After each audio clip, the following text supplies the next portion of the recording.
नमस्कार दोस्तों। तो जैसा कि आज है 15 मई और आज हम आपको डेली करंट अफेयर के इम्पोर्टेंट क्वेश्चंस लेके आ चुके हैं जो कि आपके SSC, railway, MPPSC, banking, UP police या अन्य जो भी ऐसे एग्जाम्स हैं जहां पे करंट अफेयर के क्वेश्चंस पूछे जाते हैं उन सभी के लिए ये बहुत ही महत्वपूर्ण क्लास होने वाली है, तो जिसमें हम टॉपिक वाइज डिटेल में करंट अफेयर को डिस्कशन करते हैं। तो वीडियो को पूरा देखिएगा। चैनल पे पहली बार आए हुए हैं तो चैनल को सब्सक्राइब कर लीजिएगा। तो चलिए वीडियो को शुरू करते हैं। और पहला क्वेश्चन दोस्तों आपके सामने कुछ इस तरीके से है, जिसमें कह रहा है कि सुल्तान अजलान शाह ट्रॉफी 2024 हाल ही में किस देश ने जीता। तो आपके सामने ऑप्शन है दोस्तों। तो इस क्वेश्चन के राइट आंसर की बात करें तो option number B right answer है। Sultan Azlan Shah trophy 2024 Japan के द्वारा जीता गया है। जापान के द्वारा इसको 4-1 से जीता गया है। और किससे जीता गया है तो पाकिस्तान के द्वारा। तो जापान ने फाइनल में पेनल्टी शूट आउट में पाकिस्तान को 4-1 से हराकर अपनी पहली सुल्तान अजलान शाह ट्रॉफी हॉकी जीती है। तो ये 4-1 से पहली बार जापान के द्वारा इस ट्रॉफी को जीता गया है। और फाइनल जो मैच हुआ था 11 मई को मलेशिया के इपोह शहर में स्थित अजलान शाह स्टेडियम में खेला गया था। तो जो ये मैच था ये मलेशिया में खेला गया था। 11 मई 2024 को ये फाइनल मैच था और इसमें 4-1 से जापान के द्वारा जीता गया है और हराया किसको गया है पाकिस्तान को। 30वीं सुल्तान अजलान शाह ट्रॉफी में टीमों की अंतिम स्थिति 2024 के आयोजन में जो 6 टीमें जापान, पाकिस्तान, कनाडा, दक्षिण कोरिया और न्यूजीलैंड साथ ही मेजबान टीम मलेशिया ने भाग लिया था। तो टोटल 6 टीम इस टूर्नामेंट पे पार्टिसिपेट की थी। और अगर हम भारत की बात करें तो 2024 सुल्तान अजलान शाह ट्रॉफी में पार्टिसिपेट नहीं किया, लेकिन भारत की रैंकिंग बहुत अच्छी है क्योंकि जब भी भारत ने पार्टिसिपेट किया उसमें 85 में भी भारत ने जीता था, 91 में भारत जीता है, 95 में भारत जीता है, 2009 में भारत जीता है और 2010 में भी भारत ने जीता है। और इस वर्ष इस टूर्नामेंट में भाग भारत के द्वारा नहीं लिया गया था। और भारतीय हॉकी टीम 26 जुलाई 2024 से शुरू होने वाले पेरिस ओलंपिक की तैयारी में जुटी हुई है। इसके वजह से इस वर्ष सुल्तान अजलान शाह ट्रॉफी में इंडिया की कोई भी टीम पार्टिसिपेट नहीं की है। तो राइट आंसर है ऑप्शन नंबर बी। उसके बाद अगला क्वेश्चन दोस्तों कुछ इस तरीके से है। तो इसमें कह रहा है विश्व की सबसे ऊंची चोटी माउंट एवरेस्ट को 29 बार फतह करने का रिकॉर्ड हाल ही में किसने बनाया है। तो अगर इस क्वेश्चंस की राइट आंसर की अगर हम बात करें दोस्तों तो कामी रीता सेपरा, ये दोस्तों नेपाल की निवासी हैं और इन्होंने लगातार 29 बार माउंट एवरेस्ट पर चढ़ने का अपना जो वर्ल्ड रिकॉर्ड है उसको तोड़ दिया है। पिछले 30 साल में ये 29 बार जो एवरेस्ट पे इन्होंने फतेह हासिल की है। जब उन्होंने दुनिया की सबसे ऊंची चोटी की चढ़ाई की 7 समिट्स ट्रैक्स के मिंगमा शेरपा के अनुसार कामी रीता 12 मई 2004 को शिखर पर पहुंचे। माउंट एवरेस्ट दुनिया की सबसे ऊंची चोटी है जिसकी ऊंचाई की अगर हम बात करें 8,848.86 मीटर या फीट में अगर बात करें तो 39,031.69 फीट है। यानी जमीन से माउंट एवरेस्ट की जो ऊंचाई है यह है दोस्तों 8,848.86 ये मीटर में है और फीट में अगर बात करें तो 39,031.69 फीट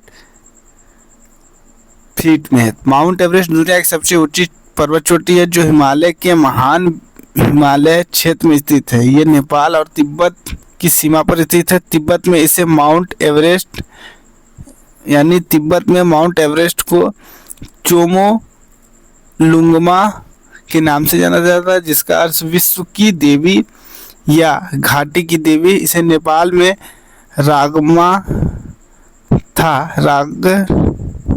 के नाम से जाना जाता है। तो option number A right answer है।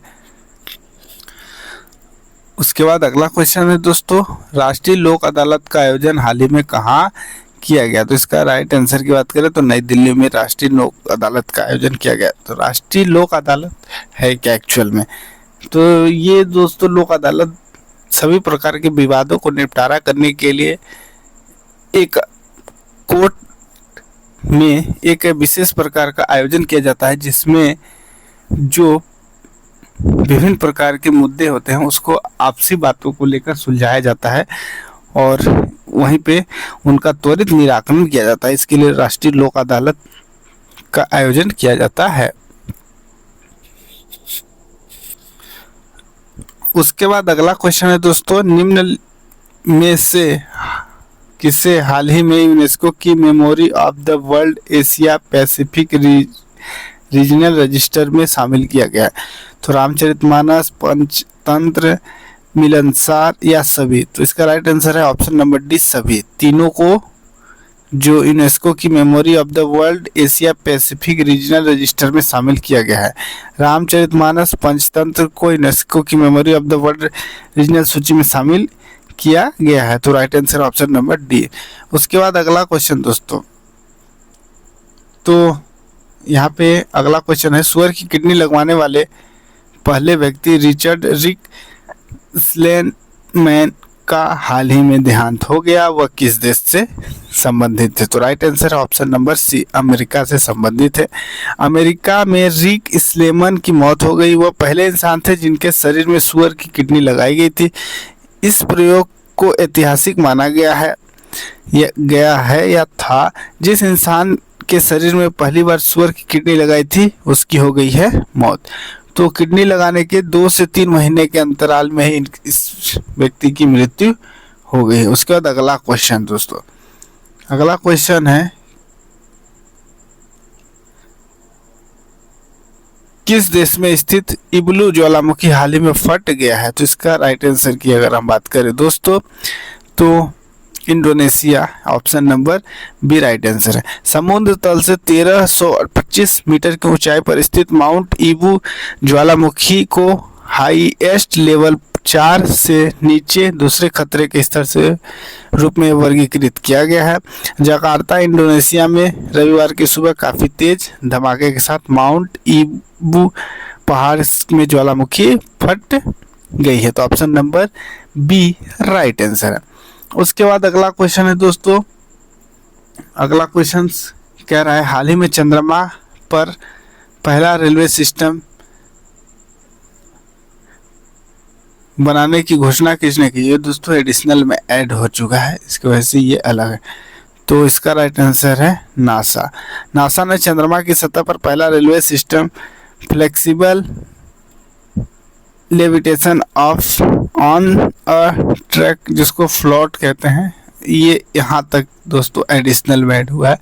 सिस्टम फ्लोट बनाने की घोषणा की है, उससे ये बनाने की योजना का ऐलान किया है। नासा के अनुसार फ्लोट का मुख्य उद्देश्य चंद्रमा के उन क्षेत्रों में परिवहन की सुविधा को पहुंचाना है जहां अंतरिक्ष यात्री मौजूद होंगे। तो option number B right answer है। नासा की बात करें तो दोस्तों ये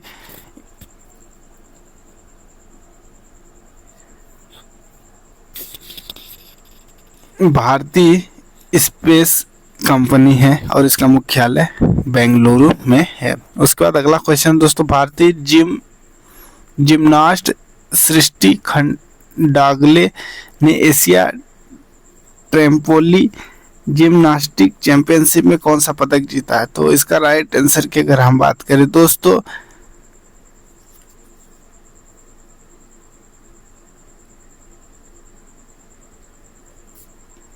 option number C right answer है, रजत पदक। अगर हम बात करें दोस्तों इस टूर्नामेंट में भारत की जो ओर से खेली थी सृष्टि खंडागले, ये एशियाई ट्रैम्पोलिन जिम्नास्टिक चैंपियनशिप में पदक जीतने वाली पहली भारतीय बनकर इतिहास रचा। उन्होंने कल हांगकांग चीन में आयोजित छठी एशियाई ट्रैम्पोलिन जिम्नास्टिक चैंपियनशिप में महिला व्यक्तिगत आयु समूह वर्ष से रजत पदक जीता। हालांकि वह आगामी पेरिस ओलंपिक के लिए क्वालिफाई नहीं हो कर पाई हैं, लेकिन इनके द्वारा बेहतरीन प्रदर्शन दिया गया है। तो right answer option number C. उसके बाद अगला और लास्ट क्वेश्चन, हाल ही में ईरान ने शाहिद बेहेशती बंदरगाह के संचालन के लिए किसके साथ 10 वर्ष का दीर्घकालिक अनुबंध किया? तो राइट आंसर है ऑप्शन नंबर डी, भारत के साथ। भारत ईरान के बीच समझौता सोमवार 13 मई को भारत और ईरान ने एक समझौता किया। यह समझौता 10 साल के लिए चाबहार स्थित शाहिद बेहेशती बंदरगाह के संचालन के लिए किया है। यह इंडिया पोर्ट्स ग्लोबल लिमिटेड और Ports and Maritime Organization of Iran के साथ हुआ है। तो इसका right answer option number D, और ये ईरान का सबसे व्यस्ततम बंदरगाह में से एक है।